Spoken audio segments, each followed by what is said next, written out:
আমরা তো খুব আয়েশ করে 1 চামচ মধু খেয়ে ফেলি, কিন্তু জানেন কি এই 1 চামচ মধু তৈরি করতে 12টি মৌমাছির পুরো জীবনের পরিশ্রম লেগে যায়, আরও গভীরে যায়।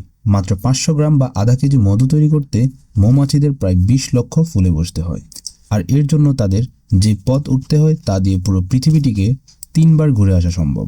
মৌমাছিরা ফুল থেকে যা সংগ্রহ করে তা কিন্তু মধু নয়, তা হলো নেকটার বা মকরন্ধ্র। এরপর পেটের ভেতর এনজাইমের সাথে মিশিয়ে এবং ডানার বাতাসে জলীয় অংশ শুকিয়ে তারা সেটাকে মধুতে পরিণত করে। ভাবা যায় আমরা আসলে প্রকৃতির সবচেয়ে বিশুদ্ধ প্রসেসড ফুড খাচ্ছি। মৌমাছিদের কোনো গুগল ম্যাপ নেই, কিন্তু তাদের পথ চেনার ক্ষমতা আমাদের চেয়েও নিখুঁত। যখন কোনো স্কাউট মৌমাছি খাবারের সন্ধান পায়, সে চাকে ফিরে এসে এক বিশেষ ধরনের নাচ নাচে, যাকে বলা হয় ওয়াগল ডান্স। এই নাচের মাধ্যমে সে বাকিদের বুঝিয়ে দেয় খাবার কোন দিকে, সূর্য থেকে কত ডিগ্রি কোণে এবং ঠিক কত দূরে অবস্থিত। তারা সূর্যের অবস্থান দেখে নিজেদের দিক ঠিক করে, এমনকি মেঘলা দিনেও তারা আল্ট্রাভায়োলেট বা অতিবেগুনি রশ্মি দেখে সূর্যের অবস্থান বুঝতে পারে।